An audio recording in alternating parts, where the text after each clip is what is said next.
keteladanan orang tua kepada anaknya. Gitu. Jadi ada pendidikan dengan ceramah, ada pendidikan anak dengan teladan. Ya, kita mengajarkan anak itu nggak perlu ceramah aja, nggak perlu ngomel aja gitu ya. Tapi ada yang sangat penting yang langsung dipraktekkan oleh anak itu dengan keteladanan. Ya, dan ini menjadi pendidikan yang paling dahsyat dibanding ngomong. Lu main HP, sholat maghrib, anak nggak akan dengerin. Tapi ketika ibu sholat, anak-anak juga akan berangkat sholat. Kenapa? Karena keteladanan. Langsung melihat. Ini yang diajarkan oleh Rasulullah SAW ya. Di surat 33 ayat 21, lakukan alakum fi rasulillahi uswatun hasanah. Sungguh telah ada pada diri Rasulullah itu contoh teladan yang baik. Ya, ini yang harus kita ajarkan kepada anak-anak kita. Ibu, sekarang kita permainan sebentar sedikit. Ayo Bu, pegang kepala. Come on Bu. Hidung, mata, mulut, telinga, hidung. Nah, karena Ibu konsen tadi, pasti ini bikin gitu. Iya kan? Ya, hidungnya. Ya, lagi pegang mata. Mata. Telinga, mata, hidung, mulut, kepala. Benar, memang saya benerin. Ayo lagi Bu. Mata. Nah, ya kan? Jadi ada yang di ini, kenapa? Karena melihat. Ya. Tanpa sadar ketika kita melihat, walaupun kita bilang mata, kita pegangnya telinga, ya pasti telinga yang dipegang. Itu salah satunya kenapa teladanan itu pendidikan yang luar biasa. Gak perlu ngomong, gak perlu ngomel, gak perlu marah-marah, teladan aja gitu ya. Jadi keteladanan orang tua itu metode pendidikan yang paling efektif gitu ya. Dimana ayah dan ibu itu sebagai role model, sebagai contohnya, melalui apa sikapnya, tindakannya, ucapan sehari-harinya. Gak jauh plek ketiplek anak itu. Kalau pengen lihat saya, lihat saja anak saya. Plek, itu didikan saya. Gitu. Ya Bu ya, gak usah yang jauh. Saya juga bisa nilai ibu ketika saya ngeliat anaknya. Begitu. Ya. Anak itu secara alamiah akan merekam, meniru kebiasaan orang tua mereka. Figur Bu soalnya. Ya, figur itu menjadi fondasi utama dalam pendidikan, dalam pembentukan karakter, dalam pembentukan akhlak dan juga nilai ibadah. Itu figur yang utama, gitu ya. Kan dikatakan buah jatuh tidak jauh dari pohonnya. Ya, iya, buah jatuh tidak. Ini peribahasa. Nah, peribahasanya itu buah jatuh tak jauh dari pohonnya. Orang tua itu teladan yang utama bagi anak-anaknya. Ya, perilakunya, model pendidikannya itu mereka menempati posisi yang utama, yang nomor satu dalam pembentukan akhlak. Ya, keteladanan orang tua itu menentukan, bukan hanya sekolah. Kan ada orang tua, kalau udah sekolah ini, sekolahnya udah bagus ini, mahal ini, enggak juga. Kenapa? Karena pendidikan itu, pusat pendidikan tetap keluarga. Ya. Ingat Bu, di dalam hadis Rasulullah SAW bersabda, kullu mauludin yuladul alam fitrah. Ya, setiap anak terlahir itu dalam keadaan fitrah, dalam keadaan suci. Lalu kedua orang tuanya lah yang menjadikannya Yahudi, Nasrani atau Majusi. Orang tua. Kita bisa sampai Islam begini karena orang tua kita pas kita lahir Islam. Coba di luar sana, ya Bu ya. Jadi orang tuanya yang menjadikan siapa kita ini, nanti orang tuanya. Kita ini, anak ini seperti tepung yang gampang tepung tapi udah kasih air ya, gampang dibentuk kayak plastisin. Ibu mau bentuk apa kepada anaknya? Ya udah itu. Ya. Jadi menirunya itu plek-ketiplek orang tuanya, Ibu. Maka orang tua harus hati-hati. Saya itu dulu pernah gemes gitu sama anak saya yang pertama. Saya pikir saya pengen gigit pantatnya, Bu. Saya pikir nggak ada masalah. Saya gigit gitu ya Bu ya. Mungkin dia kesakitan apa-apa, dia kesal sama adiknya, nggak lama dari itu adiknya digigit pantatnya. Wah, kok saya Bu, beneran apa itu? Ya Allah, ternyata gemesnya kita, bukan saya marah-marah loh, gemes gitu ya, dia lagi lucu, saya gigit pantatnya, nggak lama plek gigit adiknya sampai kejar dia ini yang kedua. Oh ternyata plek, nggak jauh, nggak lama langsung ditipu, gitu ya Bu ya. Jadi hati-hati, anak ini simpanan dunia dan akhirat kita. Anak ini aset dunia dan akhirat kita. Ada hadis kan Bu, ada jika seorang meninggal dunia maka terputus ya amalannya kecuali 3 ya Bu ya. Terputus amalannya kecuali 3. Yang pertama adalah sedekah jariyah. Sedekah jariyah. Yang kedua apa? Ilmu yang bermanfaat ya Bu ya. Ilmi yunta'afa'u bih. Yang ketiga apa? Anak yang soleh dan solihah. Anak yang soleh berarti masuk ke solihah. Bu, tanpa kita minta, tanpa kita niatkan untuk orang tua, ya ternyata ketika kita melakukan perbuatan baik, orang tuanya kecipratan catatannya. Tuh. Kita baca Quran tanpa kita niatkan, orang tua kita dapat pahala baca Quran, apalagi diniatkan. Ya, kita lagi di majelis ilmu seperti ini. Itu orang tua kita kecipratan, apalagi kita niatkan gitu loh. Ya Bu yang itu Masya Allah gitu ya. Jadi anak bagaikan tepung, orang tua yang mau membentuk anak seperti kertas kosong, mau ditulisin apapun dia nurut.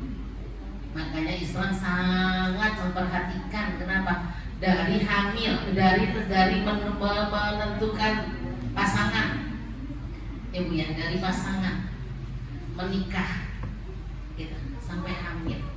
Saya dulu itu langsung Bu, saya pengen menjadikan anak saya anak yang solih dan solihah. Saya itu kan suka banget lagu-lagu gitu ya, apalagi zaman dulu. Saya rombak semuanya, saya buang semuanya lagu. Saya nggak pakai semua lagu-lagu yang membuat, ya menurut saya karena saya udah hijrah gitu ya, itu adalah lagu-lagu yang lagui, yang sia-sia. Saya rubah semuanya, nasib tuh saya ubah semuanya. Saking kepengennya, kenapa dari awal saya pengen menjadikan anak saya anak solih dan solihah, dan itu memang dari awal, dari nol, dari ketika masih dalam kandungan. Saya mabok-mabok itu saya baca Quran. Ya Bu, saya usahain satu hari satu juz karena saya pernah baca 2 anak yang anak itu kakak adik sampai ke luar negeri Bu, beasiswa. Ketika dilihat ya wartawan nyari orang tuanya, bayangan dia orang tuanya kaya raya ya, punya fasilitas dan sebagainya, ternyata orang kampung petani yang tidak punya fasilitas apa-apa. Ketika ditanya apa rahasianya sampai anak ini pintar, ternyata dia menghatamkan Al-Quran ketika hamil 6 kali hatam. Artinya 1,5 tahun, setelah 1,5 bulan. Ini yang membuat saya, oh iya. Jadi bukan lagu. Kenapa mereka pakai lagu klasik? Karena mereka nggak punya Quran. Itu yang membuat saya, oh jadi biar anak pintar itu seperti ini. Di situ Bu, dari 0 tahun tuh kita sudah harus memberikan keteladanan dari berbicaranya kita.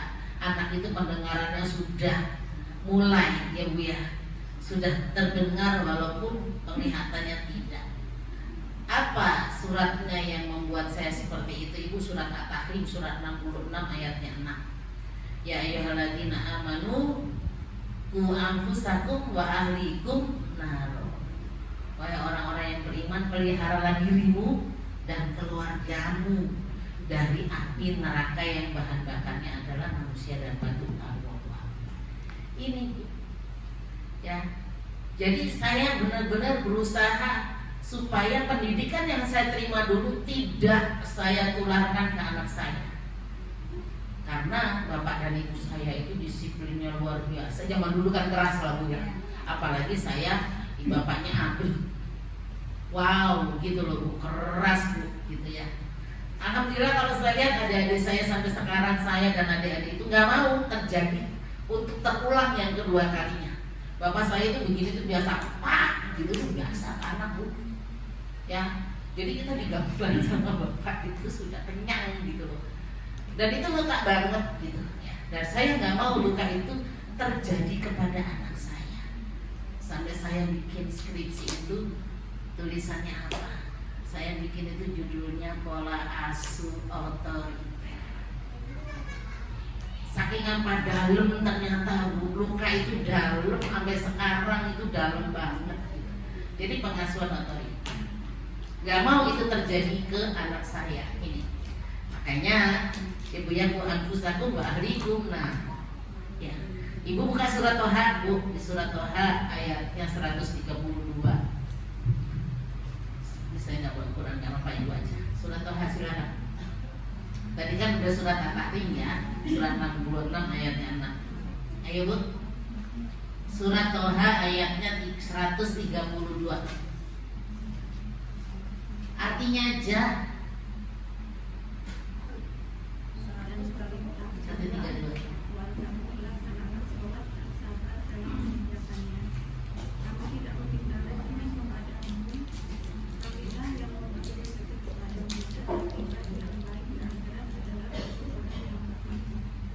Ya, di sini diambil pendidikannya dan perintahkanlah kepada keluargamu mendirikan sholat dan bersabarlah kamu dalam mengerjakan.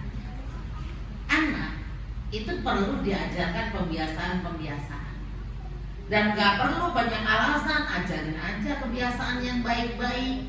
Gak usah kita cerewet, gak usah kita ini gitu.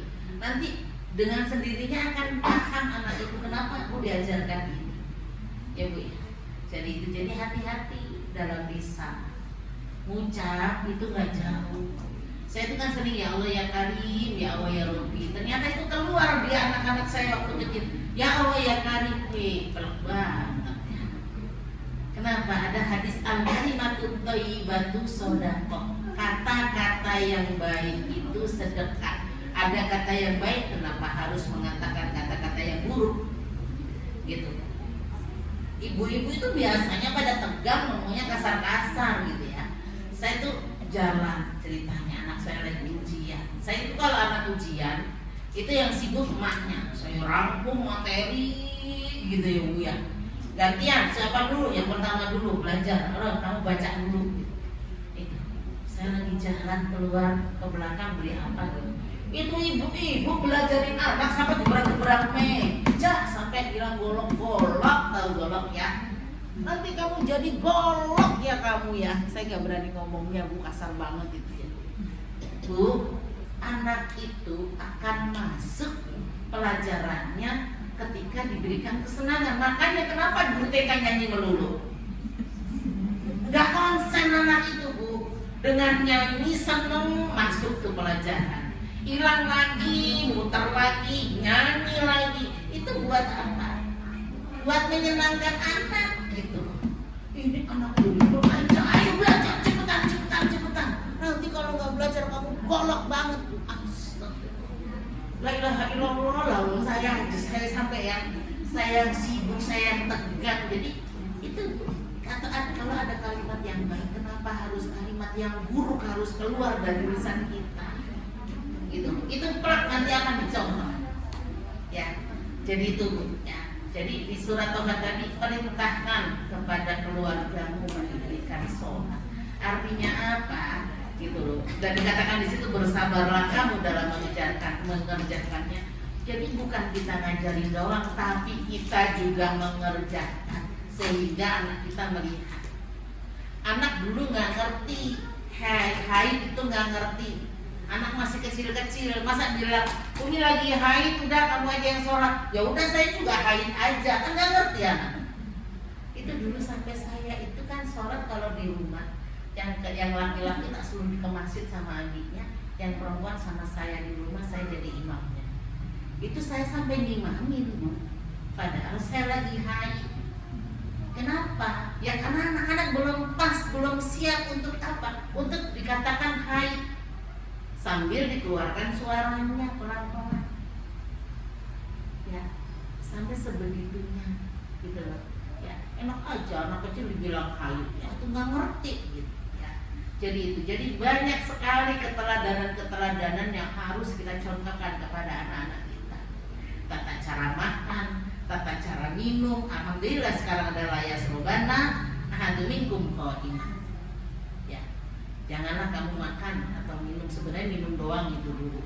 Ya Bu, saya awal itu ngambilnya di hadis itu, bukan apa itu, hadis saya lupa, Riyadhus Shalihin.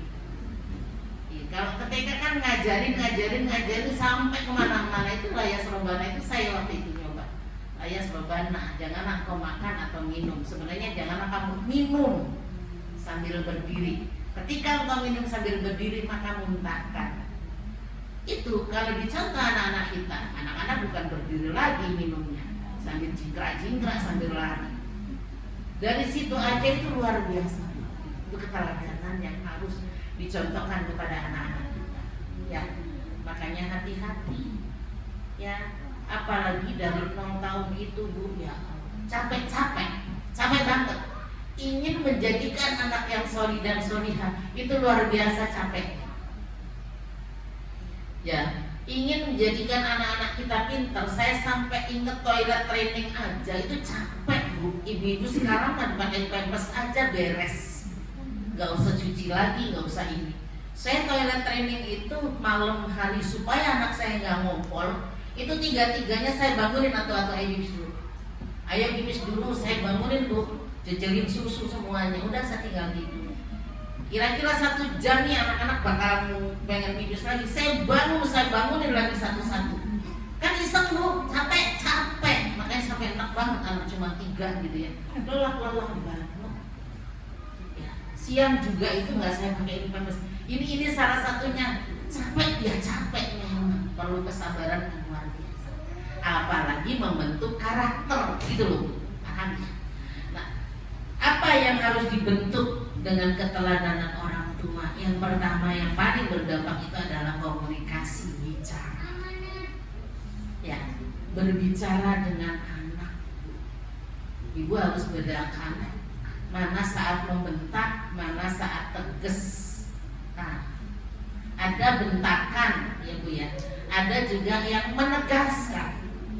Ya, saya ini orangnya kan kencang suaranya, nggak bentak aja kencang, gimana bentak gitu ya Bu ya. Seserdang asli luar dengar semua itu kalau saya bentak. Kencangnya luar biasa gitu ya Bu. Gitu. Ya, jadi di dalam rumah tangga, di dalam mendidik anak-anak kita harus ada aturan. Saya ada aturan. Saya memang ibu saya, bapak saya itu dulu mengajarkan tidak boleh keluar malam, tapi dikasih batas waktu sampai jam 9. Oh saya nggak mau. Anak saya di Al-Fatih semua, pulangnya sore, ya Bu ya. Yang saya kasih waktu itu main itu cuma habis sholat asar main 1 jam, ya Bu ya. Kadang sampai maghrib lah, habis sholat asar jam 4 gitu ya, jam 5 sampai maghrib pulang. Kalau enggak 1 jam mandi. Ya, malam nggak boleh keluar rumah. Anak saya nggak ada keluar rumah. Kenapa Umi? Karena malam itu alasan saya adalah anginnya itu angin darat dan itu bahaya buat tubuh bla bla bla bla bla bla bla. Dengan ilmiah saya jelaskan. Nggak ada. Jadi aturannya apa? Tidak keluar malam hari kecuali sholat maghrib dan isya yang laki-laki. Apalagi tidak menonton TV malam hari. Saya tempel tidak menonton TV malam hari sampai saya gunting Bu. Ya, jadi bedakan yang tegas sama yang marah membentak. Saya keluar, yang paling kecil itu iseng nonton TV, ya Bu ya. Padahal saya juga awal-awal gatel banget pengen nonton TV waktu punya aturan tidak nonton TV. Karena saya baru pindah dari Tangerang, di sono kan bebas nonton film drama gitu kan, drama yang lagi asik-asiknya Tersanjung kalau nggak salah waktu dulu gitu ya. Dulu kayaknya zaman dulu banget ya kayaknya itu ya, lupa lah pokoknya ada drama yang bersambung gitu. Itu saya juga gatel dulu pengen nonton, tapi ada aturan Hari pertama saya keluar sebentar nonton, siapa nonton? Kata dia, Isanumi gitu. Terus saya berapa ini kemudian sampai 3 kali saya gunting sama Umi ya. Udah, nggak boleh nonton seminggu. Umi nggak mau. Nanti kalau nggak digunting nanti bakalan nonton lagi. Saya gunting padahal saya pikir-pikir sayang banget digunting ya. Soalnya apa, bagus. Kabarnya itu bagus gitu loh, kabar TV. Seminggu saya nggak benerin. Abi jangan dibenerin seminggu. Itu hukumannya, nggak boleh nonton TV. Ya, bukan saya marah-marah depan anak, tidak. Ya. Terus anak saya laki-laki pengen main sama temennya malam hari habis sholat isya. Setengah jam Bu. Ini udah pesantren, kakaknya 2 udah pesantren. Tinggal dia sendiri. Saya tungguin setengah jam nggak pulang-pulang. Kebetulan cuma berdua, abinya lagi pergi kemana nginap gitu. Umi bukain, saya kunci pintu belakang. Saya ada pintu belakang. Tetap Umi bukain, enggak, main aja. Umi bukain, main aja. Saya nungguin depan pintu. Sana main aja. Enggak Umi bukain, enggak, main aja. Putar dia ke depan. Ke pintu depan Bu, dikirain pintu depan nggak saya kunci, mau saya langsung kunci. Umi bukain, maafin, enggak, main aja, kata saya gitu. Udah saya buka, apa aturannya? Enggak boleh main malam-malam. Kenapa sampai malam? Aku kan pengen, itu teman-teman boleh main malam, bla bla bla bla bla. Sekali ya, juga saya. 2 kali saya kunci lagi Bu, 3 kali kalau kamu mau kunci lagi, nggak mau main lagi, nggak dibukain sama Umi. Kemarin saya lagi telepon waktu video call, dia inget ngakak dia. Ingat nggak dikunciin sama Umi? Hahaha. Kan sekarang dia udah, ya Bu, itu. Jadi nggak saya marahin, nggak saya gebuk, nggak saya pukul, enggak. Tapi dia tahu, berarti aturan itu nggak main-main. Dia nggak akan melakukan itu lagi. Paham ya Bu ya? Jadi saya sayang banget sama anak saya. Tapi ketika aturan itu dilanggar, oh nggak main-main, nggak usah. Nggak saya iniin, tapi tetap dibukain sih Bu, cuman agak lama ini. Jadi komunikasi sama anak ini Bu, ketika anak diajarkan ya kelembutan, maka dia akan empati kepada orang. Paham? Ketika anak diajarkan kelembutan, dia akan empati kepada orang. Ya, ketika anak dihargai, maka dia juga belajar menghargai. Ketika anak kita dikasar Bu, dibentak dan lain sebagainya, maka dia akan menarik diri. Anak-anak yang sering dibentak, anak-anak yang sering dimarahin, itu akan menarik diri dan dia tidak pede. Tidak pede. Ibu, saya itu kan di TK ya, jadi banyak itu anak-anak yang dikit-dikit mewek, peluk misnya dan lain sebagainya. Ini anak sering banget dimarahin mak bapaknya di rumah ini pakai bahasanya kasar aja nih, tinggi gitu. Jadi ketika kita bilang baru namanya dikeluarin aja gitu ya, sabing gitu, udah begini wah itu ketahuan gitu ya. Jadi awas, dari komunikasi juga harus ada keteladanan dari orang tua ya. Suami istri, bapak ibu itu jangan berantem di depan anak. Anak saya nggak pernah lihat saya berantem di depannya. Kenapa? Saya berantemnya ketika mereka tidur, dan mereka tidur itu jam 8, setengah 9 itu udah tidur. Kenapa? Karena sekolahnya pulangnya sore. Itu. Jadi disiplin dan lain sebagainya itu kita yang atur. Nah ibu yang males yowis. Iya. Saya tuh ngeliat sekarang ya pendidikan, melihat adik saya anaknya kecil-kecil 3, kok masih mikir main, masih mikir boro-boro. Kita dulu mikir main, blok anak gitu loh. Ini kok gua lu masih pakai gitu sama anak. Gua hajar lu ya, astagfirullahaladzim. Ngomong sama anak masih gua lu. Bu, ya Allah, Bu, gak ada harganya gua lu sama anak ya. Jadi jangan pakai bahasa yang kasar seperti itu. Sama suami istri juga jangan gua lu ya Bu ya. Saya gak pernah ngomong ke suami itu kamu. Saya nggak pernah ngomong kamu. Ya saya ngomongnya Abi. Karena saya sendiri kalau dibilang kamu, saya sakit hati, Bu. Saya nggak mau dibilang kamu sama suami. Jadi kita udah perjanjian, nggak ada kamu, ya. Nggak ada kata-kata kamu itu nggak ada. Karena saya nggak suka dibilang kamu, dipanggil kamu gimana sih? Ini nggak ada. Gitu. Ya Bu ya. Nggak ada saya ini yang saya ya. Nggak ada kata-kata kamu, suami istri itu lu, gua, kamu itu nggak ada. Gimana sih Abi gitu, bukan gimana sih kamu Bi, gitu enggak. Tapi ini karena akan dicontoh oleh anak-anak kita, Bu. Ya Allah sayang gitu. Anak kita tuh sekali lagi aset dunia akhirat. Tabungan kita dunia akhirat. Menjadikan mereka solih-solihah itu enggak mudah gitu ya. Jadi ingat, komunikasi harus dengan bahasa yang baik. Al-kalimatut thayyibatu shadaqah. Kata-kata yang baik itu sedekah. Itu. Yang kedua, jujur. Kejujuran itu wajib, Bu. Ya. Ayatul munafiqi salasun idza hadasa kadzaba wa idza wa'ada akhlafa wa idza tumina khana. Tanda-tanda orang munafik itu ada 3. Bila berbicara ia dusta. Makanya ketika Rasulullah ditanya, bolehkah terkadang gitu ya kita itu agak-agak pelit gitu ya. Kita kan kadang-kadang agak-agak gitu ya, jangan banyak-banyak kali masihnya segini aja tuh. Tapi bolehkah orang Islam itu berbohong? Tidak, kata Rasulullah. Berbohong itu tidak, harus jujur. Kita kadang-kadang mau kemana? Ke dokter, jangan ikut ya, pulang-pulang ibu watentenya. Ibu mau belanja bilangnya ke dokter. Kalau bisa tidak seperti itu, tetap jujur sama anak-anak kita, ya Bu. Jadi jangan begitu, ya Bu. Tetap harus jujur walaupun itu anak kecil, ya. Jadi kejujuran itu membiasakan menepati janji. Ibu kalau janji, ya tadi kan kita hazasa kadzaba wa idza wa'ada akhlafa wa idza tumina khana. Tanda-tanda orang munafik ada 3. Bila berbicara ia dusta, ia berjanji ia ingkar, dan bila diamanati ia khianat. Ya.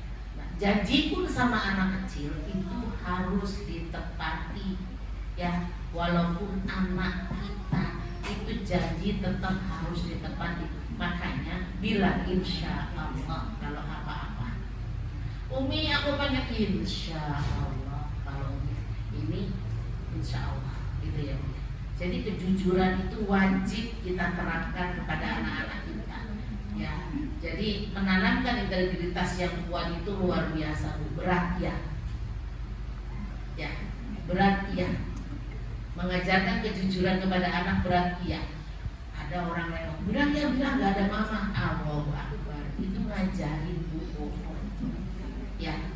Mengajarkan kebohongan kepada anak kita ketika ada tamu, bilang-bilang nggak ada mama, mamanya nggak mau keluar, ya. Syukur-syukur anaknya bilang nggak ada mama. Kalau kata mama nggak ada mamanya, aduh malu kita begitu, ya. Jadi kejujuran itu teladan yang mutlak buat anak-anak kita. Jangan suka bohong. Makanya saya nggak suka banget kalau bilang dia mau bohong. Nggak ada, karena kita berusaha untuk jujur, ya Bu ya. Makanya hati-hati, jangan bilang ke anak bohong ya, nggak usah. Karena kita mengajarkan kepada anak-anak kita kejujuran, dan ini harus keteladanan, ya Bu ya. Ya Bu ya, harus melihat orang tuanya, ya, dari janjinya, dari amanahnya, dan lain sebagainya. Hati-hati dengan kata-kata yang kasar, ya. Tidak memakai kata-kata yang kasar, ya. Anak aja gak diajarin di rumah kata-kata kasar, kadang-kadang dapat di jalan, dapat di luar. Gimana kalau emaknya yang mengajarkan seperti itu? Jadi hati-hati, ya. Jadi memang kalau sudah rumah tangga, sudah niat punya anak, dia berubah semua. Harus itu, merubah diri semuanya itu harus. Supaya apa? Supaya nanti kita puas gitu loh Bu, dengan pendidikan dari 0 tahun, akhirnya sampai gede anak kita itu jadi soli dan solihah yang sesuai dengan yang kita inginkan, itu puas banget. Alhamdulillah, ternyata kerja keras saya selama ini ternyata menghasilkan, itu luar biasa gitu, ya. Kadang-kadang kan suruh sholat aja luar biasa. Nyuruh sholat itu paling susah. Sholat satu katanya, yuk sholat dua, pasti ntar teriak mamanya, yo sholat, oke bangun, gitu kan. Kadang-kadang anak kan gitu loh, 3 kali loh. Iya. Jadi itu ya. Jadi tadi komunikasi, kejujuran itu wajib ada teladan dari orang tua. Yang kedua tanggung jawab. Nah, tanggung jawab ketika diberikan amanah ini juga teladan buat orang tua. Anak itu diajarkan kerjasama. Anak itu diajarkan di rumah itu nggak disuruh leha-leha salah besar. Saya itu anaknya ada bagian masak, ada bagian nyuci, ada bagian bersih-bersih. Ini dia bagian masak. Kalau yang satunya suruh masak, nggak bisa Umi, aku takut, udah gede loh Bu. Ya, gitu ya. Jadi kalau goreng yang berat-berat ayam gitu udah nggak berani yang satunya. Tapi kalau bersih-bersih, masa Allah Bu, udah disapu nih, dilihat ada lagi masih disapu lagi, gitu, dipel. Habis dipel disapu lagi, ya Allah. Makanya dia kalau lagi bersih, salah, naik semuanya, jangan ada yang lewat. Kalau mau bersihan begitu, nyuci juga masak, rapi, gitu. Ya, jadi memang ibu harus pahami anak itu ada 4 sifat ya Bu. Ada 4 sifat anak. Ada kolerik, ya, ada sanguin, ada kolerik, sanguin, ada melankolis, ada flegmatik. Kolerik itu yang biasanya dia nggak suka sungguh banget. Kolerik itu nggak suka sungguh. Kolerik itu orangnya serius sekali. Kolerik itu kalau jadi guru killer. Itu orang kolerik. Kalau jadi atasan, negur itu gitu. Jadi dia tidak terlalu ramah, tidak terlalu banyak senyum. Oh, tapi kalau kerja keren orang kolerik. Nek jari kita tuh kolerik itu galak Bu, kata saya. Ya Bu ya, tapi kepemimpinannya luar biasa. Ibu harus lihat tuh anaknya kayak apa dia. Nanti di searching sendiri ya. Kalau sanguin itu anak-anak kecil yang lucu itu sanguin Bu. Joget pinter, nyanyi pinter, semua ditanya itu apa sampai kita capek. Udah jadi bulan capek mamanya jawab gitu kan. Itu anak-anak sanguin. Sanguin itu banyak ngomong, ceria, pinter ngomong.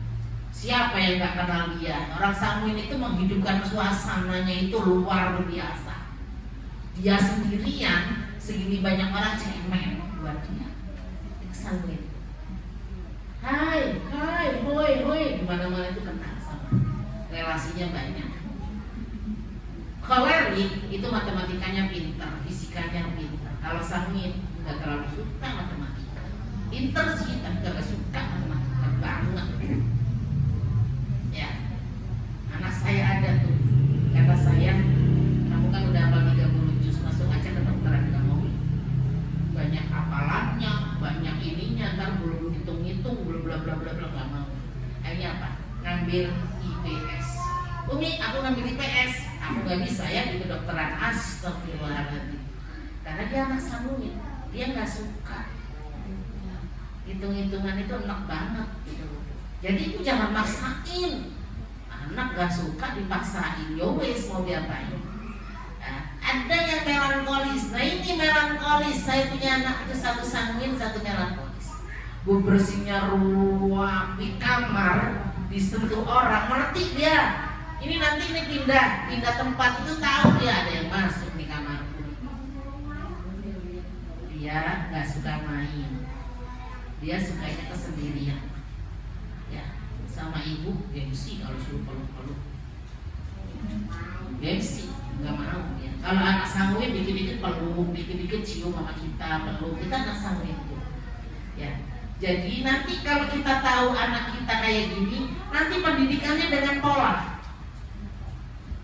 Paham? Pola anak sanguin ya jangan dipola dengan anak kolerik gitu. Kalau anak itu melankolis, jangan dipola dengan kolerik. Anak melankolis itu pintar, seneng itu, tapi harus detil. Ngajarin itu harus paham detil. Ini jalannya begini, begini, begini, begini, begini. Detil banget, dilepas baru bisa. Kalau anak sangun, ibu bilangin detil, pasti dia bilang tutup poin aja. Ada kan anak-anak yang gak suka banyak omong, gak suka didetilin, gitu ya. Detil banget, gak suka. Belajar itu nulis sebentar. Ntar ya minta, pergi dulu main apa, pergi dulu ngapain. Itu anak-anak yang gak suka belajar itu ada yang seperti itu. Sanguin salah satunya. Itu gak suka belajar. Ya Bu. Dan anak sanguin itu kalau jadi penyiar, jadi penceramah, jadi marketing, gue hebat. Mempengaruhi orang itu hebat. Ini keteladanan kok sampai kesini saya jelasin sanguin itu tadinya. Melankolis itu anaknya suka analisis. Makanya saya dulu nggak ngeh ketika anak saya mau masuk ke biologi. Kata saya, kamu masuk biologi mau dibuang ke Kalimantan kamu kerjanya. Saya nggak paham kalau di sini tuh biologi itu masuk ke apa namanya? Ada lah, dan akhirnya ya dia masuknya SE. Ya Umi, kamu nggak boleh kuliah di biologi. Katanya Allah, ternyata memang itu Bu, anak melankolis itu senang analisis. Matematikanya pinter Bu, pinter anaknya, tapi harus detail. Ya, ngejelasin itu, saya ngejelasin sama anak yang melankolis itu sampai detail, setelah dilepas keren. Kalau dia udah tahu.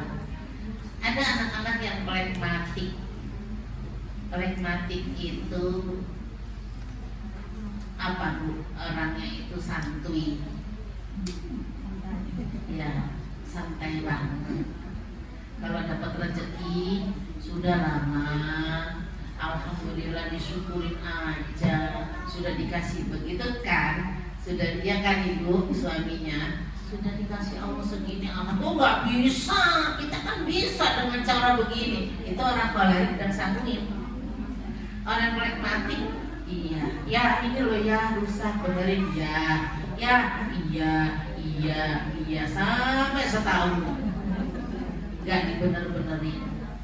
Cenderung memang agak pemalas, ya Bu. Dan dia tidak bisa mengambil keputusan. Awas hati-hati anak laki-laki.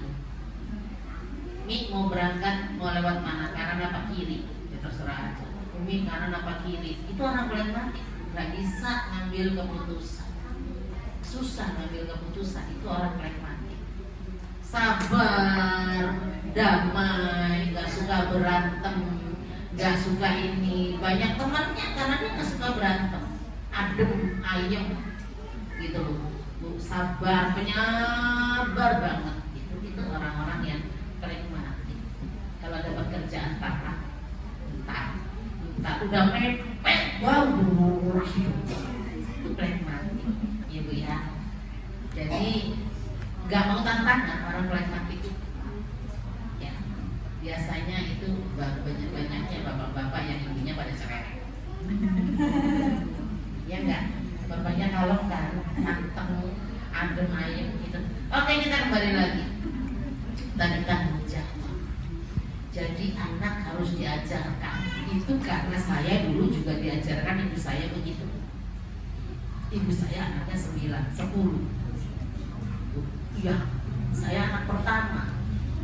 Jadi yang kena itu ya anak pertama melulu. Ya Bu. Jadi anak ini nih kamu bagian nyuci, ini kamu bagian ini cuci piring, ini kamu bagian ini. Itu sudah diajarkan tanggung jawab oleh ibu saya dan orang tua saya. Gitu. Ya. Jadi saya pun alhamdulillah mengajarkan itu kepada anak agar anak bertanggung jawab. Gitu. Kenapa? Saya contohin dulu, saya sama abinya itu kerjasama. Kalau saya masak, Abi cuci piring, gitu, ya Bu ya. Kalau saya nyuci baju, dia yang bagian jemurin, gitu, ya. Dia suka ngepel dan lain sebagainya. Itu di depan anak-anaknya. Jadi ketika pembagian tugas, ini bagian ini bagian, alhamdulillah pada bertanggung jawab. Itu. Yang selanjutnya apa? Ya Bu, akhlak, moral, akhlak. Kalau saya lebih suka bilangnya akhlak, perilaku. Ya, ini harus dicontohkan. Baik perilaku itu perilaku ibadah, ya Bu ya, ibadah nanti yang terakhir aja menilai ibadah, perilaku yang kita lakukan setiap harinya ini plak dilihat oleh anak kita. Ya, makanya hati-hati Ibu kalau lagi ke anak, apalagi anak yang udah masih kecil ya. Ya anak-anak udah gede kan udah bisa ini kan ya. Anak-anak yang masih kecil dan lain sebagainya. Nah, akhlak kita itu harus benar-benar karena mereka melihat kita. Ya, cara makan dan minumnya gitu Bu, terutama perilaku kepada orang tua kita, pada orang tua kita sendiri gitu. Makanya diingetin oleh Allah, wa qadara rabbuka alla ta'budu illa iyyahu wa bil walidaini ihsana imma yablughanna indakal kibara ahaduhuma aw kilahuma fala taqul lahuma nggak boleh bilang ya Allah Bu. Suaban, memang Allah itu ngasih ayat itu supaya kita sabar ketika mereka dalam pengasuhanmu, ya Bu ya. Jangan mengatakan jangan membentaknya dan sebagainya. Itu saya rasakan banget. Gitu. Sampai saya bilang ke anak saya, mereka manggilnya mama. Mama itu salah atau benar, tetap tidak salah. Gitu. Gak bisa begitu, tetap tidak salah. Gitu. Kita yang harus pahami itu. Itu walaupun dengan berurai air mata melulu uminya, gitu ya. Jadi itu. Jadi ibu saya memang semua paham, adik-adik saya udah paham kalau kekuatan gitunya tuh kencang banget Bu, dan kita tuh kayak masih anak-anak gitu loh. Padahal saya udah 55 tahun itu kata dia itu masih anak kecil dan bentak saya itu depan anak-anak itu udah ada kayak saya itu ya masih kecil begitu gitu. Dan itu saya ajarkan kepada anak saya bahwa mama itu salah nggak salah tetap tidak salah. Iya. Lah kita bikin jengkel ya tetap itu orang tua kita. Oh ya, dosa ya. Kita bikin ini tetap itu orang tua kita. Salah nggak salah tetap tidak salah. Itu ya. Dan itu yang harus kita ajarkan kepada anak-anak kita. Kenapa? Sakit Bu. Kalau anak kita jawab itu sakit gitu ya. Awal-awal pulang kuliah, udah pulang dari kuliah, udah lulus semua di rumah. Kan cerewet tuh pada cerewet. Kata saya gini, jangan terlalu cerewet sama uminya. Jangan terlalu jawab sama uminya. Kamu dulu kecil cerewet lucu. Kamu dulu kecil jawab umi lucu, tapi kalau udah gede gak lucu sama sekali, kata saya gitu. Artinya apa? Jangan berani gitu loh. Ya kan anak sekarang pintar jawab Bu, gitu kan. Ya anak saya yang pertama itu kan masuk ke stay sekolah tinggi ekonomi Islam, gratis 100% karena hafalannya 30 juz. Nggak dia terima karena dia mau ngambil biologi, gitu ya Bu. Nggak saya suruh nggak boleh biologi, saya ngambil matematika aja. Matematika banyak nggak keterima, akhirnya yang tadinya ditolak dia balik lagi ke situ dengan kondisi 50%, saya harus bayar 50%. Kata saya, ya Allah Bu, kenapa begitu? Sudah qadarullah Umi, sudah ditakdirkan sama Allah. Ya pintar kamu, tak aja, tak sekolahin, tak pesantren, hebat pintar. Qadarullah jawabnya. Saya ngomong apa? Sudah qadarullah, sudah dicatat di lauhul dulu. Allahu akbar kabiro. Pintar banget gitu, ya kan? Jadi ternyata pulang-pulang kuliah, sudah kuliah semuanya pulang, pintar banget juga ngomong itu gitu loh. Akhirnya saya suka, jangan bikin Umi tersinggung. Umi sudah 55 tahun itu suka dalam hati, ya Bu ya. anak kita ngomong apa dikit ya dalam hati itu kerasa banget gitu kan, itu gitu ya. Jadi supaya mereka juga menghormati ibu saya. Saya berusaha untuk tidak menjawab, untuk tidak ini, walaupun masuk kamar mewek, gitu loh Bu, walaupun masuk kamar mewek. Itu loh ya Allah. Makanya saya sekarang nggak boleh ngomong itu ujian saya, karena nanti kalau itu ujian saya begitu terus gitu loh. Ya Bu ya, itu adalah bakti saya. Gitu. Orang habis umroh, habis saya ajak umroh, nyampe rumah ngambek gara-gara di pesawat gak satu dudukan sama saya. Saya udah mau udah bilang mau tuker, Bu jangan direkam. Saya lagi apa? Curhat. Mau tuker. Entar dulu semuanya. Saya mau tuker, ini satu keluarga. Saya mau tuker sama kalau temenan. Kalau tuker ya nggak bisa ditukar. Ngambek ibu saya pulang dari umroh, saya ajak umroh. Saya nggak diajak ngomong. Bla bla bla bla itu Bu, dan saya tetap harus datangin ibu saya. Aku mau pulang Surabaya. Saya datangin, saya peluk, saya ciumin, maafin aku. Padahal saya juga ngerasa salah sebenarnya gitu loh Bu ya. Itu Bu sampai segitu ya. Itu saya ajarkan kepada anak-anak untuk apa? Mencontoh. Loh, orang tua itu memang tersinggungan. Ya Bu, saya aja sudah merasa tersinggungan belum 60 tahun gitu loh. Ya. Iya, saya kalau diajakin misalkan ngomong apa, jangan ngomong begitu, saya gitu, itu kadang tek gitu ya Bu ya, itu nggak terasa, ya itu harus ya dari akhlak. Yang kedua itu tadi pengelolaan emosi jiwa, kecerdasan emosional itu juga harus dicontohkan tadi. Dari akhlak sudah dicontohkan, ya pengelolaan emosi itu juga harus dicontohkan. Oh jadi dikit-dikit marah, Bu. Ya, anak cuma dikasih 2, dikasih 3, diomelin melulu. Ya Allah, nanti kita sendirian. Saya itu pernah berduaan doang sama suami. Pesantren 3-3-nya saya di rumah cuma berduaan, Bu. Saya sampai abinya itu tak sayang kenapa? Ntar kalau tak bentar, tak dia mati, saya sendirian. Ayo ibaratnya gitu loh Bu. Udah ya, jadi saya udah ngerasain berduaan doang. Ketika anak cuma 3, saya cuma 3 anaknya gitu ya Bu. Ya dikasihnya segitu sama Allah. Itu ya Bu ya. Jadi pengelolaan emosi pun juga harus dicontohkan oleh orang tuanya. Yang selanjutnya adalah ibadah spiritual, rutinitas bersama. Ini harus Bu.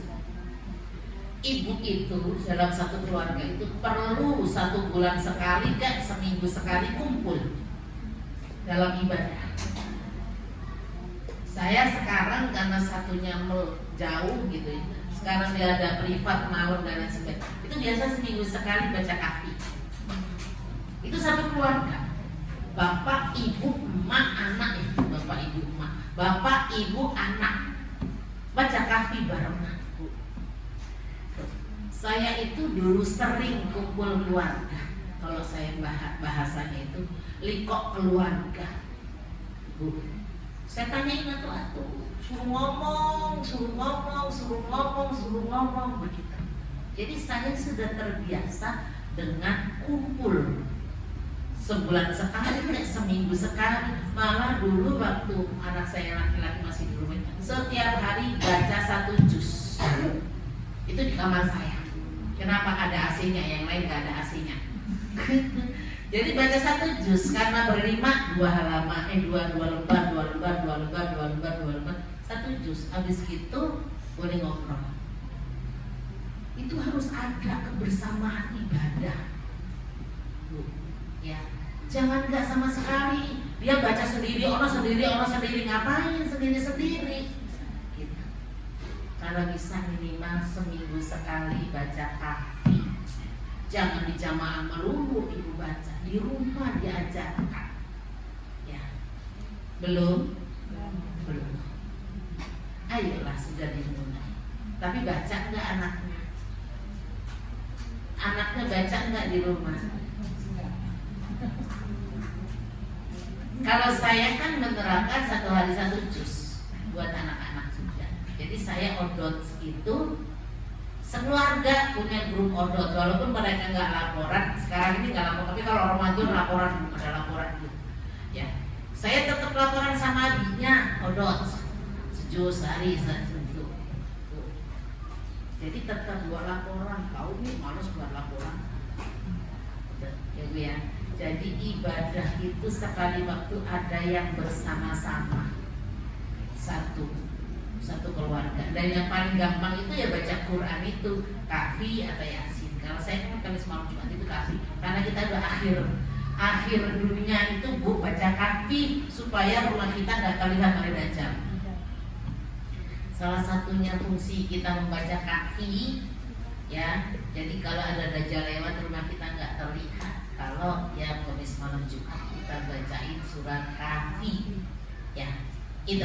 Jadi itu pun spiritual itu juga harus diajarkan kepada anak-anak kita dari Tuhan, gitu ya Bu ya.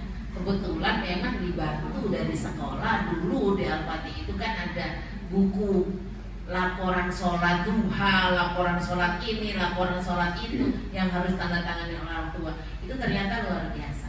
Ditambah mereka pesantren itu malam-malamnya juga sudah punya beker sendiri, alarm sendiri mereka. Gak usah digebrak-gebrak, bangun tahajud-tahajudan, gak usah digebrak-gebrak, mereka punya jam sendiri bangunnya. Itu Bu, kenapa? Ya dari kecil sudah kita ajarkan itu. Gitu, Ibu ya. Baik ibu-ibu yang dirahmati oleh Allah Subhanahu wa taala, ternyata sudah malam ya, nggak terasa. Ya. Jadi itu ya. Jadi kita tidak perlu selalu menjelaskan alasan dibalik setiap kita ngajarin, setiap pembiasaan yang kita ajarkan kepada mereka. Itu nggak perlu juga alasan harus dijelaskan. Ya, kayak sholat gitu kan, mereka awal-awal nggak ngerti anak kecil. Saya itu ngajarin sholat dulu kan cepet-cepet. Itu bukan gini, sholat cepet-cepet dulang, cepet dulang depan umi enggak.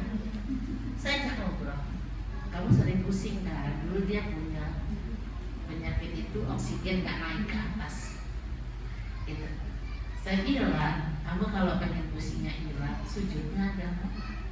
Kenapa Bu? Di otak kita ini ada satu titik, namanya titik God spot. God spot, Tuhan ya, titik ketuhanan. Dia tidak akan masuk oksigen kalau kita nggak sujud. Makanya orang-orang di luar sana banyak yang bunuh diri dan lain sebagainya karena sujud. Ini nggak akan masuk oksigen. Ada satu titik itu bolong itu nggak akan masuk oksigen. Akan masuk oksigen ketika kita sujud. Makanya sujud jangan cepat-cepat, yang lama. Ya Bu, bacalah. Bu sujud itu dibaca 5, 7, 9. Rukuk juga Ibu jangan cepet-cepet.